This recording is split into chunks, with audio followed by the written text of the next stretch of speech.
வணக்கம். ஒரு மாநிலத்தோட அடையாளம் அது எப்படி உருவாகுது? சும்மா அப்படியே தானா வந்துருமா? இல்ல அதுக்கு பின்னாடி ஒரு பெரிய பிளான் இருக்குமா? வாங்க, இன்னைக்கு நாம சில லிஸ்டுக்குள்ள ஒளிஞ்சிருக்கிற ஒரு பெரிய ப்ளூ பிரிண்டா பார்க்க போறோம். இப்ப நம்ம பார்த்துட்டு இருக்கிறது ஒரு சாதாரண புக் இல்ல. இது ஒரு புதையல் வரைபடம்னு சொல்லலாம். ஒரு மாநிலத்தோட நவீன அடையாளத்தையே உருவாக்குன முழு பிளானும் இதுக்குள்ள தான் இருக்கு. வாங்க, இதுல என்னென்ன ரகசியங்கள் ஒளிஞ்சிருக்குன்னு நாம ஒன்னா சேர்ந்து கண்டுபிடிக்கலாம். ஆனா ஒரு நிமிஷம், வெறும் பேரு, வருஷங்கள், அவார்ட்ஸ் இந்த மாதிரி லிஸ்ட வச்சு எப்படி ஒரு மக்களோட கதையே சொல்ல முடியும்? இதுதான் இங்க முக்கியமான கேள்வி இல்லையா? மேலோட்டமா பார்த்தா இது வெறும் டேட்டா மாதிரி தான் தெரியும். ஆனா கொஞ்சம் உத்து பாத்தீங்கன்னா இதுக்குள்ள ஒரு பெரிய கதையே அடங்கியிருக்கு. சரி, இந்த கதையை நாம 4 பகுதியா பிரிச்சு பார்க்கலாம். முதல்ல மாற்றத்தை உண்டாக்குன சக்திகள், அப்புறம் ஒரு அறிவு சார்ந்த சமூகத்தை எப்படி உருவாக்குனாங்கன்னு பார்ப்போம். அதுக்கடுத்து இலக்கிய ஜாம்பவான்களை எப்படி கொண்டாடினாங்கன்னோ, கடைசியா இந்த எல்லா லிஸ்டும் சேர்ந்து நமக்கு என்ன கதைய சொல்லுதுன்னோ பார்க்கலாம்.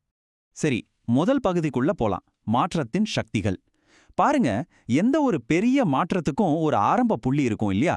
தமிழ்நாட்டோட நவீன அடையாளத்துக்கு அடித்தளம் போட்ட அந்த பவர்ஃபுல்லான ஐடியாஸ் என்னன்னு தான் நாம இப்ப பார்க்க போறோம். இங்க ரொம்ப இன்ட்ரெஸ்டிங்கான ஒரு விஷயம் நடக்குது. அதாவது ஒரே நேரத்துல 2 பெரிய சக்தி வாய்ந்த இயக்கங்கள் உருவாகுது. ஒன்னு இந்திய தேசிய இயக்கம், அவங்களோட கவனம் ஒரு ஒருங்கிணைந்த இந்தியா மேல இருந்துச்சு. இன்னொன்னு திராவிட இயக்கம், இவங்க பிராந்திய அடையாளம், சமூக சீர்திருத்தம், அப்புறம் நம்ம மொழி பெருமை, இதுல தான் அதிக கவனம் செலுத்துனாங்க. இந்த டைம்ல என்ன கொஞ்சம் பாருங்களேன். இது சும்மா டேட்ஸ் இருக்கிற ஒரு லிஸ்ட் இல்ல. 1916ல நீதி கட்சியை ஆரம்பிச்சு, அப்புறம் 1925ல பெரியாரோட சுயமரியாதை இயக்கமா பலம் பெற்று, கடைசியா 1949ல திமுகவா உருவாகிற வரைக்கும் ஒரு சின்ன ஐடியா எப்படி கொஞ்சம் கொஞ்சமா வளர்ந்து ஒரு பெரிய அரசியல் சக்தியா மாறுச்சுங்கிற கதையை இது சொல்லுது. அந்த இயக்கங்கள்லேருந்து உருவான ஒரு ரொம்பவே சக்தி வாய்ந்த ஒரு ஐடியா தான் இந்த தனித்தமிழ் இயக்கம். இதோட நோக்கம் பார்த்தீங்கன்னா சிம்பிள் தான், ஆனா ரொம்ப ஆழமானது. அதாவது சம்ஸ்கிருத கலப்பு இல்லாம மொழியை அதோட தூய வடிவத்துல பாதுகாக்கணும். இது சும்மா மொழி சம்பந்தப்பட்ட விஷயம் மட்டும் இல்லைங்க, இது ஒரு கலாச்சாரத்தையே மீட்டெடுக்கிற ஒரு முயற்சி. ஒரு பெரிய ஐடியாலஜி எப்படி நம்மளோட அன்றாட வாழ்க்கைக்குள்ள வருதுங்கிறதுக்கு இது ஒரு சூப்பரான உதாரணம். யோசிச்சு பாருங்க, நீங்க உங்க குழந்தைக்கு என்ன பேர் வைக்கிறீங்க, எப்படி கையெழுத்து போடுறீங்கிறது கூட ஒரு அரசியல் நிலைப்பாடா, ஒரு கலாச்சார அடையாளமா மாறுச்சு. ஓகே, இப்போ ஒரு சித்தாந்தத்துக்கான அடித்தளம் ரொம்ப வலுவா போட்டாச்சு. ஆனா ஐடியாஸ் மட்டும் இருந்தா போதுமா? அந்த கருத்துக்களை அடுத்த தலைமுறைக்கு எப்படி கொண்டு போறது? அப்போ இதுக்கப்புறம் என்னதான் ஆச்சு? நம்மளோட 2வது பகுதிக்கு வந்தாச்சு, ஒரு அறிவுசார் சமூகத்தை உருவாக்குதல். பாருங்க, எந்த ஒரு கருத்தையும் பரப்பணும்னா அதுக்கு இன்ஸ்டிடியூஷன்ஸ், அதாவது நிறுவனங்கள் தேவை. சித்தாந்தத்திலிருந்து கல்விக்கு இந்த கதை எப்படி போகுதுன்னு இப்ப பார்க்கலாம். மறுபடியும் இந்த டைம்லைனை பாருங்க. 1857ல மெட்ராஸ்ல முதல் யூனிவர்சிட்டி. அதுக்கப்புறம் பாத்தீங்கன்னா கிட்டத்தட்ட ஒவ்வொரு 10 ஆண்டுக்கும் ஒரு புது யூனிவர்சிட்டி வந்துகிட்டே இருக்கு.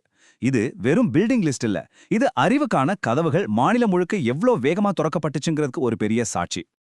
அப்போ விஷயம் என்னன்னா, இந்த யூனிவர்சிட்டிஸ்லாம் வெறும் காலேஜ் மட்டும் இல்ல, புது புது ஐடியாக்களை உருவாக்குற, அதை பரப்புற ஒரு சென்டரா மாறுச்சு. இன்னும் சொல்லப்போனா தலைமுறைகளையே உருவாக்குற ஃபேக்டரி மாதிரி செயல்பட்டுச்சு.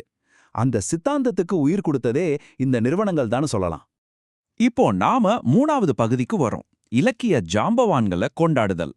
சரி, ஐடியாலஜி இருக்கு, அதை பரப்ப இன்ஸ்டிடியூஷன்ஸ் இருக்கு. இப்போ இந்த கல்ச்சர் தன்னைத்தானே எப்படி செலிப்ரேட் பண்ண ஆரம்பிச்சதுன்னு பார்க்கலாம் வாங்க.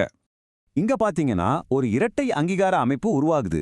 ஒரு பக்கம் சாகித்ய அகாடமி விருதுகள் மூலமா தமிழ் இலக்கியம் நேஷனல் லெவல்ல அங்கீகரிக்கப்படுது. இன்னொரு பக்கம் நம்ம மாநில அரசே தனியா விருதுகளை கொடுத்து இங்க இருக்கிற திறமைகளை கௌரவிக்குது. இந்த ரெண்டுக்கும் இருக்கிற வித்தியாசத்தை புரிஞ்சுக்கிறது ரொம்ப முக்கியம். ஒன்னு நம்ம தமிழ் இலக்கியத்தை இந்திய அளவுல கொண்டு போய் சேர்க்குது. இன்னொன்னு நம்ம மாநிலத்துக்குள்ளேயே ஒரு ஸ்பெஷல் கௌரவத்தையும் எழுத்தாளர்களுக்கு ஒரு நேரடியான ஊக்கத்தையும் கொடுக்குது. இது ரெண்டும் சேர்ந்து தான் ஒரு வலுவான இலக்கியச் சூழலையே உருவாக்குது. இங்க தான் பாருங்க, எல்லா புள்ளியும் ஒன்னு சேருது. நாம முதல்ல பார்த்த சமூக இயக்கத்தோட மிகப்பெரிய தலைவர் பெரியார் இல்லையா? இப்போ நம்ம மாநில அரசே அவர் பேர்ல ஒரு விருதை உருவாக்கி அவரை கௌரவிக்குது. இது மூலமா சித்தாந்தம், அரசாங்கம், கலாச்சாரம், இது 3 எப்படி ஒன்னா இணைதுங்கிறதுக்கு இது ஒரு பவர்ஃபுல்லான சிம்பிள்.